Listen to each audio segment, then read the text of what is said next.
네, 안녕하십니까. 변리사 스쿨에서 지구과학, 자연과학개론의 지구과학 부분을 맡고 있는 장병선이라고 합니다. 일단 첫 인사를 드리는 거긴 한데, 이렇게 문제풀이 강의로 인사를 드리게 됐습니다. 조만간에 자연과학개론에서 지구과학을 공부하기 위한 뭔가 팁이 될 수 있는, 도움이 될 만한 영상을 찍어서, 샘플 강의를 좀 올리도록 하겠습니다. 자, 일단 오늘 이 시간에는 여러분들하고 지난 2월 19일에 있었던 59회 변리사 시험 1차 시험에 자연과학개론에 있던 지구과학의 10문제를 풀이해보는 시간을 갖도록 하겠습니다. 예, 저는 보고 있으시다시피 변리사 스쿨에서 지구과학을 가르치고 있고요. 지금 RASS 연구소장을 맡고 있고 지구과학 교육학 석사를 갖고 있습니다. RASS는 별거 없고요. rock, 암석, 그 다음에 air, 공기, 그 다음에 sea, 바다, 그 다음에 space, 우주. 이렇게 지구과학의 대표적인 네 부분을 연구하는 그런 연구소라는 의미입니다. 현재는 지금 강남 대치동에서 강한교육이라고 하는 재수종합학원에서 지구과학을 강의하고 있고요. 목동 사과나무에서 역시 지구과학을, 그리고 성북 SH과학학원에서 지구과학을 가르치고 있습니다. 예, 지나간 얘기는 할 필요 없겠죠. 자, 이번 변리사 시험에서 지구과학이, 보통 지구과학 공부를 할 때 크게 한 5개 분야가 있거든요. 우리의 지구라고 하는 지구에 대한 기본적인 물리량이나 에너지의 출입에 대한 거를 좀 다루는 부분이 있고, 그 다음에는 지질과 지사학을 연구하는 지질과 지사학에 대한 분야가 좀 있고, 그리고 나서 이제 대기과학, 그리고 이제 해양학이라는 딱 분야가 선명한 그런 분야도 좀 있고요. 그리고 이제 천문학이 있는데, 요번 시험에서는 2월 19일 날 봤던 그 시험에서는 지질과 지사학 쪽에서 무려 5문제가 나왔습니다. 그래서 여태까지 이렇게 한 분야가 좀 많이 10문제 중에 5문제나 나왔다는 게 조금 의아스럽긴 하지만 한쪽 분야에 좀 이렇게 치우침이 요번에 발생했으니까 다음번에는 조금이라도 이렇게 스프레드하게 좀 펼쳐져서 시험이 나오지 않을까라고 조심스럽게 생각도 좀 해보고요.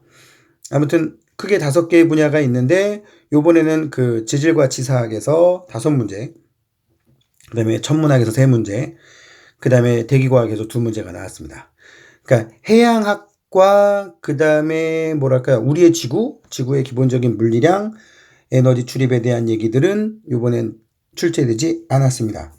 그래서 내년에는 오히려 또 그쪽 해양학이라든지 그쪽에서 좀 출제 비율이 높지 않을까라고 조심스럽게 예상도 좀 해봅니다. 자, 하여튼 지금 공부 시작하신 분들, 저희 자연과학개론 자연과학개론 팀 엔스 들어보셨는지 모르겠지만 를 통해서 이제 인사를 드리게 될 텐데, 가장 적은 시간을 들여서 가장 효율이 높은 그런 결과를 가져올 수 있는 그런 강의를 추구하는 팀이니까 많은 관심 바라고 많은 수강 부탁드리겠습니다. 저희도 여러분들의 합격을 위해서 최선을 다하도록 하겠습니다. 자, 문제풀이 한번 들어가 보도록 할게요. 자, 문제본 31번부터가 이제 지구과학 파트였습니다. 여기는 이제 지질학 파트에서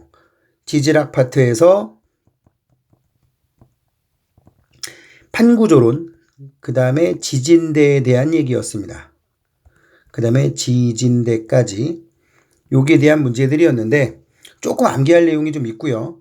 조금 공간지각 능력, 흔히 말하는 지도 보는 능력이 좀 되시는 분들은 좀 수월하게 풀 수 있는 문제가 아닐까라고 생각을 해봤습니다. 여기 동아프리카 열곡대라고 하는 곳, 참고로 밑에 있는 그림은 제가 여러분들에게 설명을 드리기 위해서 미리 준비를 한 내용이고요. 동아프리카 열곡대는 요쪽에 있는, 아프리카 동쪽에 있는 케냐, 탄자니아로 쭉 이어지는 판의 발산형 경계가 됩니다. 판의 발산형 경계, 이쪽에서 새로운 판이 생성돼서 나와서 만들어지는 판의 발산형 경계이기 때문에 수렴, 한 군데로 몰린다라는 말은 틀린 말이 되겠고요. 그 다음에 니은, 산 안드레아스 단층은 보존형 경계로서, 자, 여기 지금 미국이 있고요. 미국 서부에 유명한 변환단층이라고 불리는 서로 판이 엇갈리면서 생기는 일종의 벌트라 그러죠.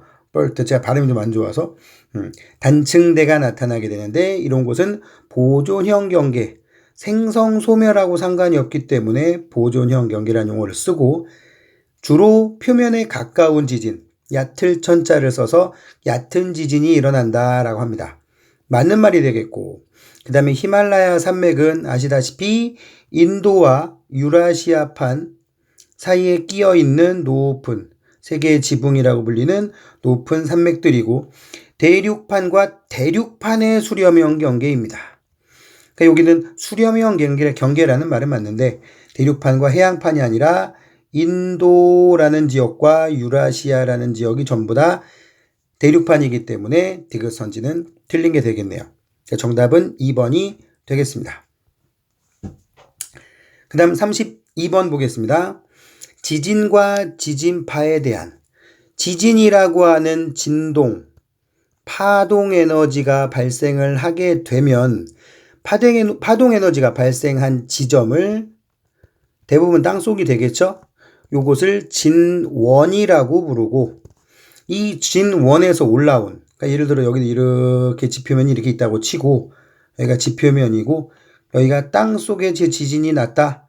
여기를 진원이라고 부르고, 여기에서 퍼져나간 파동 에너지가 맞닿은 보통 진원 위에 있는 지표면의 지점이라고 표현하는데, 여기를 진앙이라고 부릅니다. 자, 이 정도는 알고 계셔야 될 것 같고요. 뭐 이제 수업 때 하겠지만, P파, S파라고 하는 지진파가 이 진원에서 사방으로 퍼져나갑니다. P파, S파. 이렇게 지각 내부에서 퍼져나가는 파동을 바디웨이브, 실체파라고 하고, 그 다음에 실체파에 대응되는 말로 이제 표면파라는 말도 있는데, 이것도 역시 지금은 언급만 해드리도록 할게요. 그러니까 보통 P파, S파를 제외하고 표면파, L파라는 녀석이 있다. 이 정도까지 일단 언급을 하겠습니다. 일단 P파, S파는 실체파 맞고요. 탄성 에너지가 최초로 방출된 지점을 우리는 진원이라고 합니다. 지진의 근원이라는 뜻이죠. 역시 맞았고. P파의 속도, 여기도 밑에서 이미 여기다 넣어놨는데요. 제가 넣어놨는데, P파가 가장 빠르게 전파된다. 그리고 P파는 수축과 확장의 연속으로 이렇게 밀, 빽빽했다가 좀 느슨했다가 이렇게 전달된다라고 하고, 초당 약 6에서 7km의 S파보다는 빠른 속력으로, S파보다는 보통 한 2배가량 빠른 속력으로 진행을 합니다. 맞는 말이고, S파는 고체, 기체, 액체인 매질을 모두 통과한다. 지구 내부가 기체인 경우는 아직까지 알려진 바 없고요. 특히 S파가 외핵을 통과를 못하는 성질을 이용해서 외핵이 액체라는 것을 추정하고 있습니다. 그래서 S파는 고체만 통과하기 때문에 4번이 옳지 않은 선지가 되겠네요. 그리고 여기 나와 있듯이 P파는 파의 진행 방향과 매질의 진동 방향이 서로 평행한, 이렇게 소밀에서 소밀파라고도 하고 종파라고 부르고, 진행 방향과 세로라는 의미겠죠. 그 다음에 진행 방향과 서로 수직, 상하 수직이거나 수평으로 수직인 경우를 S파라고 부르고, 이 파동은 고저파, 또 횡파라고도 부릅니다. 그래서 정답은 4번이 되겠습니다. 자, 그 다음에 그림 가는 어느 지역의 지질 단면도를. 자, 여기 지질 단면도 좀 복잡해 보입니다. 그렇게 복잡하다고 생각하시면 안 될 것 같고요. 지질 단면도를 받고, 그 다음에 나는 이 속에 들어있는 방사성 원소, 참고로 여기 C와 D는, G하고 D는 여기 C가 퇴체율이라고 되어 있고 D는 석회암이라고 되어 있는데, 화강암이나 섭로감 같은 화성암의 경우에는 그 속에 이렇게 방사성 동위원소라는 녀석의 함량을 파악을 해서 나이를, 이 암반층, 암석층의 나이를 알 수 있는데, 그러한 나이를 절대 연령을 측정한다 라고 얘기를 하고, 화성암이나 변성암의 경우가 가능하다고 하는데 화성암만 측정할 수 있다라고 알고 계시면 될 것 같아요. 왜냐하면 마그마가 식어서 굳어버릴 때는 대부분 어느 정도 비슷한 시기에 굳어버리기 때문에 뭐 예를 들어서 이 지점이나 요 지점이나 요 지점이나 나이 차이가 거의 나지 않습니다. 반면에 퇴적암은 여기 쌓일 때, 여기 쌓일 때, 여기 쌓일 때 똑같은 셰일인데도 쌓이는 시기가 달라서 굉장히 긴 시간이 걸리기 때문에 뭐 절대 연령을 사용하는 경우가 거의 없습니다. 그러니까 퇴적암은 절대 연령을 따질 일이 별로 없다. 자, 그래놓고 이제 선후 관계를 따지면 이건 하시다 보면 이제 감각이 생기실 텐데 C가 쌓여 있는 상태에서 B라는 녀석이 여기는 지금 화강암이라고 되어 있는데 관입을 했다라고 합니다. 끼어들었다는 얘기죠. 마그마의 상태로. 그리고 나서 지표에 노출이 되었다가 노출이 되어서 이렇게 깎여 나가는 작용이 발생합니다. 그리고 비교적 짧은 시간 동안에 지표에 노출돼서 깎이고 다시 가라앉아서 D라는 애가 퇴적되는 일이 생기는데 그 과정에 시간상으로 연속되지 않는 형태의 지질 구조가 만들어진다 그래서 시간상으로 차곡차곡 올바르게 쌓인 정합이 아니다라는 측면으로 부정합이라고 얘기하는 지질 구조가 만들어지고 졌고요. 여기도 이렇게 만들어졌고요. 그리고 나서는 무슨 일이 생겼냐? 또 A가 관입을 했습니다. A가 관입을 했고요. A가 관입을 했고 그리고 나서 좀 전에 얘기했던 부정합이란다. 여기 부정합 앞으로 넘어갔네요. 부정합 쌓이고 나서 한 계층을 빼먹었네요. 부정합 생기고 나서 D가 쌓였었는데 D 석회암층을 빼먹었네요. 다시 부정합 다음에 D가 퇴적이 되고 그 다음에 A가 쌓이고 다시 부정합이 존재를 했었고 그리고 나서 뭐가 또 쌓였다? 그 위에 있는 퇴적층이 쌓였다. 라고 보시면 해결이 되겠고요. 이제 요 동그라미 친 화성암층의 나이를 파악을 해봐야 될 텐데 여기 방사성 원소 X의 양은 붕괴 후 안정한 원소가 불안정한 원소로 변해가는데 이것들의 나이를 구할 때 이제 설명 수업 때 하겠지만 반감기라고 하는 방사성 원소의 특이한 성질을 이용해서 나이를 구합니다. 절반으로 감소하는데 걸리는 기간이 이 X라는 원소는 처음에 100에서 50으로 줄어드는데 1억 년 걸린다. 그럼 50%는 1억 년을 한 번 거쳤다. 1억 년을 한 번. 그 다음에 그거보다 오래된 B는 1억 년을 2번 거쳤다. 그래서 결국은 2억 년 됐다는 얘기가 되겠죠. 여기에 이제 우리가 암기한 내용의 지식이 좀 들어갑니다. A의 절대 연령은 쌤이 지금 여기 1억이라고 했고요. 틀렸죠? 그 다음에 D는 신생대 제4기의 층으로 여기에 좀 외워야 될 내용이 나오는데 지질시대라고 하는 기간 중에서 들어본 적이 있을 거예요. 선캄브리아대, 고생대, 중생대, 신생대로 오면서 지질시대가 만들어지는데 이 중에 신생대의 가장 마지막 시기를 신생대 제4기라고 하고요. 흔히 알고 있는 그 신생대 아이스에이지 등장하는 매머드가 등장하는 그 시기 또 인류의 조상이 등장하는 인류의 조상이 등장하는 요 시기가 제4기가 되겠고 대략 258만 년 전부터 이어지는 거라서 여기랑은 전혀 관계가 없죠. 따라서 신생대 제4기 지층이다 이런 말도 틀렸습니다. 참고로 화폐석은 신생대의 대표적인 해양생물 화석입니다. 그 다음에 지층의 생성 순서는 C, B, D, A니까 맞았죠.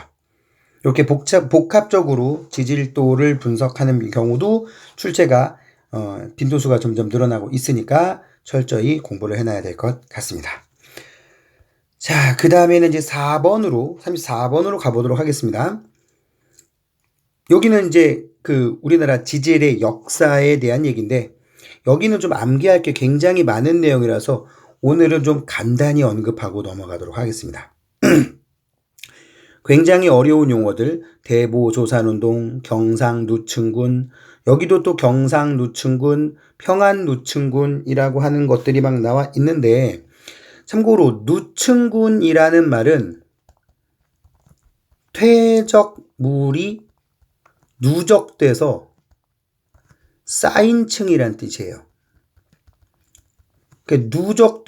누적돼서 층층이 쌓인 물이 누층군이라고 하는 겁니다. 근데 이제 우리가 한반도의 지질 역사, 지질사라고 할까요? 지질사에서 우리가 공부해야 될 누층군이 4개가 있는데, 지질시대 고생대에 등장하는 조선 누층군, 그 다음에 고생대 말에 등장하는 평안 누층군, 그 다음에 중생대에 등장하는 누층군 중에서 대동 누층군이라는 것과 경상 누층군이라는 게 있습니다. 일단 요 정도 그냥 좀 살려 붙여볼까요? 그리고 이제 여기 대보조산운동이라는 말이 있는데, 이 대보조산운동은 중생대 주락이라 그러죠. 중생대 주락이, 그 영화에 나온 주락이 맞습니다. 에서부터 중생대 백악기라고 쓸게요.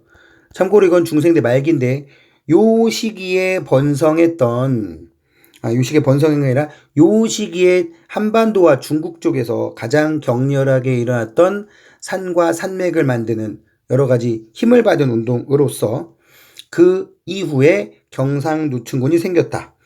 경상누층군이 퇴적된 거는 중생대 말쯤입니다. 중생대 말. 이런 걸 좀 암기를 해야 돼서, 중생대 말에 중생대 백악기 만들어진 거라서, 대보조산운동은 대체로 요 중생대 중반부터 있었기 때문에 중반부터 있었던 산맥이나 산이 만들어지는 운동 이후에 경상누층군이 퇴적되었다. 맞는 말이 되고요. 이 중생대 지층이다 보니까 공룡 발자국 화석이 나오는 거는 충분히 가능한 얘기고, 평안누층군 이후에 보세요. 여기 평안누층군은 주로 고생대 말에 주로 중생대 초까지 연속되긴 했지만 퇴적된, 지금 우리가 석탄층을 많이 캐고 있는 그 지역들입니다.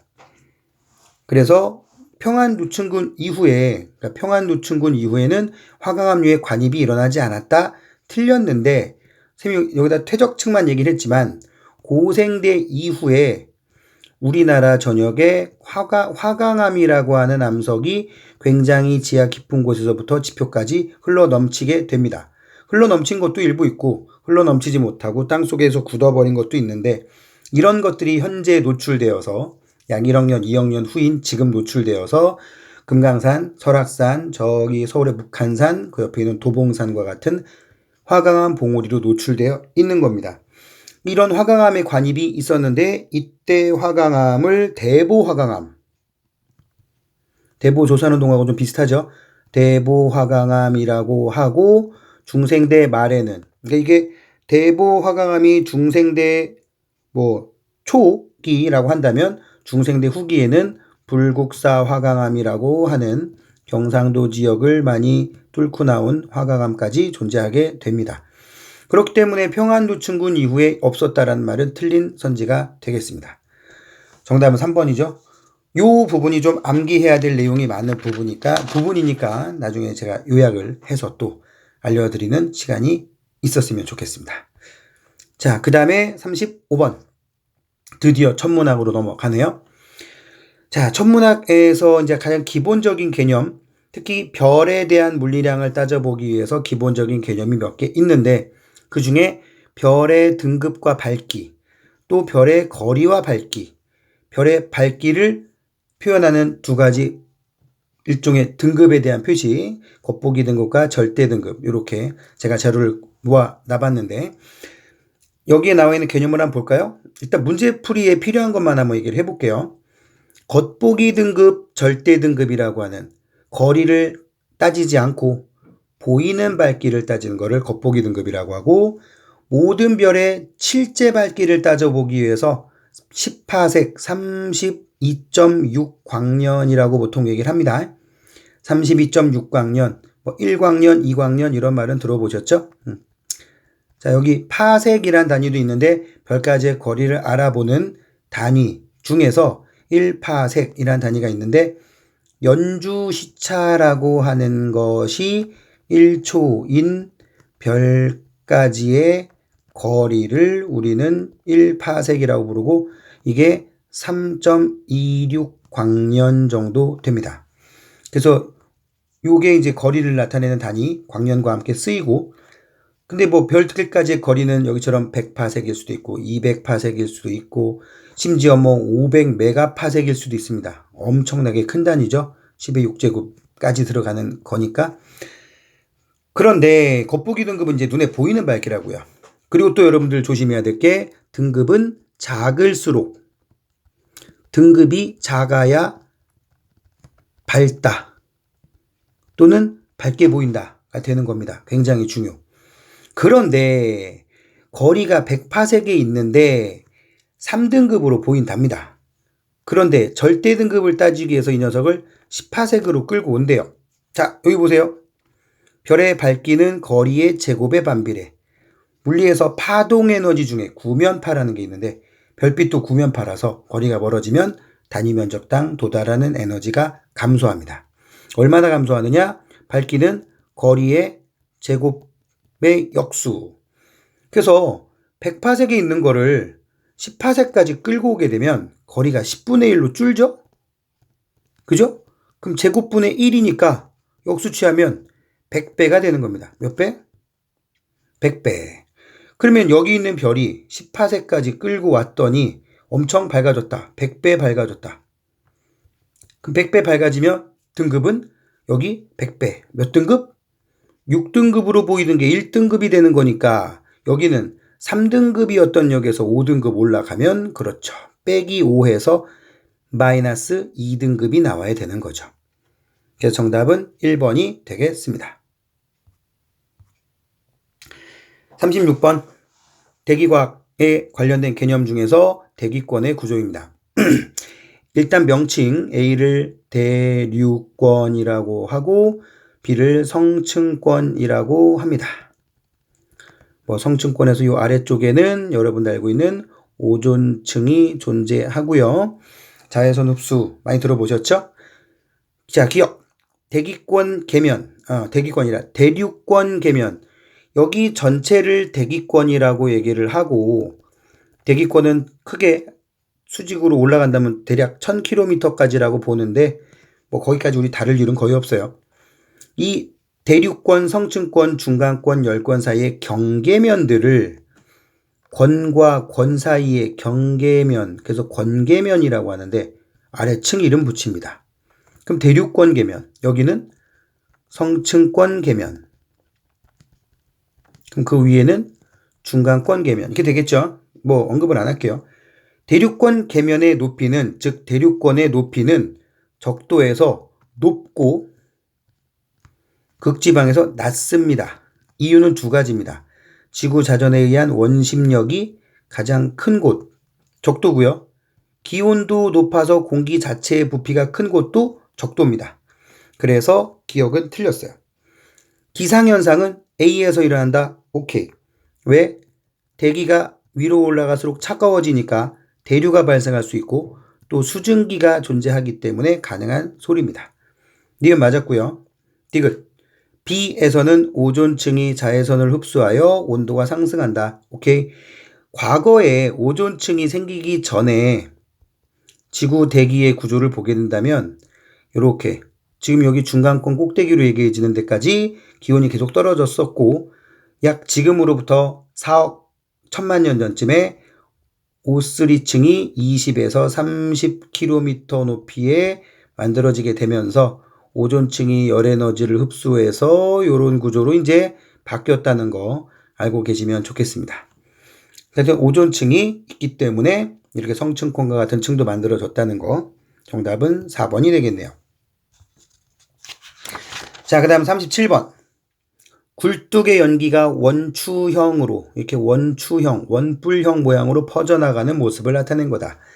이렇게 위쪽이 확 끊어진 것도 아니고 아래쪽이 확 끊어진 것도 아니고 대체로 위아래 대칭으로 퍼져나가게 되면 이런 공기의 상태를 우리는 중립 상태라고 합니다. 우리 보통 대기 안정도를 설명할 때 복잡한 기작으로 설명을 하는데 저는 그냥 아래층만 봅니다. 크로스된 부분의 아래층. 이 건조단열선이라는 게 일종의 이론이라고 보시면 되겠고 이론상 이 지역의 기온보다 실제 기온이 낮아요. 기온이 낮죠? 기온이 낮으면 찬 공기 위로 안 올라갑니다. 안 올라가니까 공기가 가만히 있게 되는 안정. 반대로 경계선 아래 공기가 이론상 공기보다 온도가 높으면 가벼워서 위로 올라가려고 합니다. 따라서 가만히 안 있으니까 불안정. 그럼 공기가 이렇게 요동을 치게 되겠고 여기는 위아래로 압축되는 현상 때문에 공기가 가늘게 그 굴뚝 높이 정도에서 옆으로 퍼져나갑니다. 여기는 이렇게 원추형으로 되어 있기 때문에 대기의 상태는 중립형이다. 정답은 1번이라고 하시면 되겠네요. 38번. 지구 내부의 구조 및 구성물질의 상태에 관한 설명으로 옳지 않은 것은 모호면, 지각과 멘틀의 경계면, 요건 좀 암기를 해주셔야 되겠고요. 모호로 밑이치 불연속면, 그 학자 이름을 따서 이름을 만들고 줄여서 쓰고 있는 겁니다. 멘틀은 지구 내부에서 가장 큰 부피, 부피로 치면 약 80% 정도 차지하는 공간이 되겠고요. 내핵은 높은 온도로 인해 액체 상태로 존재한다. 온도는 가장 높은 건 맞아요. 온도가 최고긴 하지만 그 지역에 워낙 압력이 커서 용융점이 워낙 높아 고체 상태로 존재를 하게 됩니다. 실제로 내핵의 온도는 거의 한 6000도에 육박할 정도로 뜨겁지만 그 엄청나게 높은 압력으로 인해서 고체로 존재한다는 거 알고 계시고, 오히려 외핵은 내핵보다 온도는 낮은데 용융 온도가 한 4000도 조금 넘는 정도? 실제로 한 4500도 정도 되는데 외핵은 녹을 수 있는 온도가 4000도 정도이기 때문에 이 정도 온도면 녹아 있는 거죠. 녹아 있어서 액체로 존재합니다. 그래서 여기도 또 대류가 일어나고 그게 지구 자기장을 유발한다는 거. 이건 이제 제일 앞에 지구의 기본적인 물리 개념 할 때 등장하는 개념입니다. 자, 그래서 옳지 않은 것은 단 3번이 되겠고요.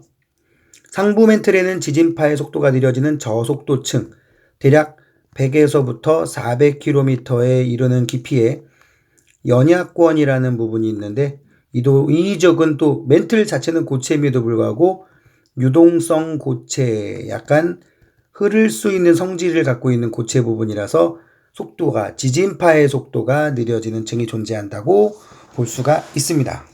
정답은 3번이 되겠네요. 그 다음 38번.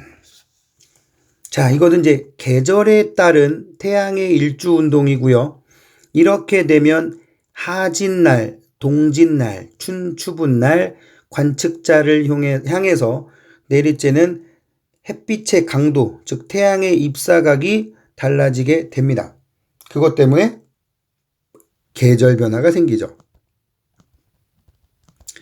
결국 계절 변화를 우리가 알아보려는 것은 태양의 일주 운동을 알아보는 거랑 마찬가지다라고 보면 되겠고, 그 계절 변화를 상징할 수 있는, 알아볼 수 있는 가장 기본적인 물리량, 태양의 남중고도인데 남중고도 구하는 식을 일단 써드리겠습니다. 여기서 세타는 관측 지점의 위도가 되겠고요. 여기 갖다 붙인 기호는 태양의 적위를 나타내는 그냥 기호입니다. 천구상에서 태양이 1년 동안 지나가는 길이 조금 변화가 생기는데 이제 좌표계에서 적경, 적위라는 말을 쓰게 되고 그때 등장하는 용어라서 우리는 그냥 요거를 뭘로 알면 되냐면 플러스 마이너스 23.5도 안에서 변한다. 들어보셨겠지만 하진날의 경우는 저기 표시된 값이 시그마 값이 플러스 23.5가 되겠고 동진날은 몇이 되고 마이너스 23.5가 되겠고, 이거를 이용해서 관측 지점을 서울로 한정해서 한번 계산을 해본다면 여기도 지금 위도 37.5도 노스라고 써 있어요. 그럼 서울 정도에 해당하는 위도가 될 텐데, 자, 일단 이에 대한 설명 좀 이따가 이걸 넣어보겠고요. 북극성의 고도는 그 지방의 위도와 같다. 일단 그렇게 알아두시면 좋겠습니다. 이게 작도하는 과정이 나중에 강의 때 여러분들과 함께 할 수 있는 그런 시간이 있을 겁니다. 작도를 하다 보면 기초적인 도형 상식, 동위각, 맞꼭지각, 엇각 이런 원리들을 이용하게 되면 지구상에서 관측 지점의 위도랑 정말 북극성, 그 별 이름 북극성입니다. 북극성의 고도와 맞아떨어지는구나. 근데 고도는 높이를 각도로 표현한 얼마나 높이 떠 있는가를 나타내는 거가 되겠죠. 태양이 동지점에 있을 때 태양의 저기는 마이너스 23.5, 하지 때는 플러스 23.5가 되겠고, 태양이 추분점에 있을 때 추분일 때는 정확히 동쪽에 떠서 정확히 서쪽으로 집니다. 그래서 낮도 12시간, 밤도 12시간. 하진 날은 낮이 훨씬 길고 동진 날은 땅 밑에 있는 밤이 훨씬 길고 알 수가 있겠고, 겨울에 이 지역의 낮의 길이는 밤의 길이에 비해서 더 짧다. 그러니까 여기 지금 지상에 표시되어 있는 이 태양의 일주권이 낮의 길이, 땅 밑에 있는 게 밤의 길이라고 보시면 되겠습니다. 여름에 이 지역의 태양의 남중 고도는 하지를 기준으로 하면 90도, 마이너스 37.5도, 플러스 23.5 이러면 76도가 나오고요. 예를 들어서 여름이면 봄 지나면 다 여름 아니냐, 무조건 하지만 가지고 계산하면 안 되지 않겠냐. 춘분에서 하지까지 가서 하지 때 요렇게 된다는 얘기인데, 하지 때 춘분 때가 여기다 더하는 숫자가 0이라서 서울 기준으로 하면 춘분 때가 52.5도가 나옵니다.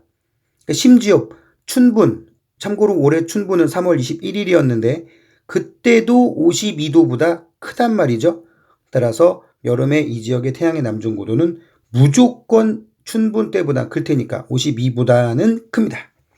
그래서 옳지 않은 것은 답은 5번이 되겠습니다. 자, 그 다음 40번이에요. 그림은 달의 공전을 나타낸 모식도이다. 자, 왼쪽에 태양이 있다고 합니다. 어느 날 서울에서 새벽 5시경에 지구에 있는 관측자가 금음달을 관측하였다면, 지금 여기 있는 위치가 흰색으로 보이는 요 위치가 달의 모습이라고 보면 되겠고, 내가 여기 안에서 관측한다고 보시면 돼요. 그럼 예를 들면 지금 표시한 김에 여기 빨간색으로 네모를 친 요 달은 왼쪽이 보이는 달이라서 하현이라고 합니다. 편의상 달자라는 말 빼겠습니다. 그 다음에 이가 바로 금음달이 되고요. 왼쪽에 절반만 보이는 것도 아니고 찔끔만 보이는 거예요. 그러면 이게 어떻게 보여요? 이렇게 금음달이라는 걸로 보이게 됩니다. 여기다 좀 크게 그려볼게요. 금음달은 이렇게 왼쪽으로 얇게 되어 있는 얘를 금음달이라고 하고, 오른쪽으로 얇게 되어 있는 거를 우리는 초승달이라고 합니다. 그리고 왼쪽으로 절반이 있는 거는 하현, 그 다음에 오른쪽으로 절반이 있는 거는 상현이라고 합니다. 자, 일단 금음달을 관측했다. 그럼 요 달이 되는 겁니다. 위치는 2가 되겠고요.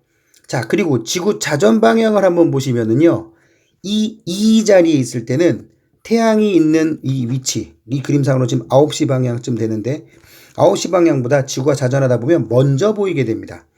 먼저 보이게 되기 때문에, 그리고 여기에 나와 있는 시간을 4개로 쪼개면 한 칸이 6시간, 6시간, 총 그래서 24시간이 되는데, 이 가운데는 편의상 3시간으로 놓자고요.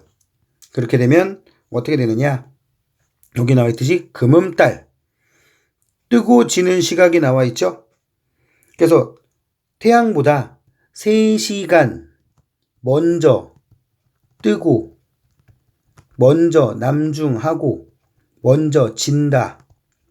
그래서 편의상 태양이 뜨는 시각을 아침 6시, 그 다음에 정오의 남중, 저녁 6시에 태양이 뜨고 지는 시각이라면 금음달의 경우는 이렇게 된다.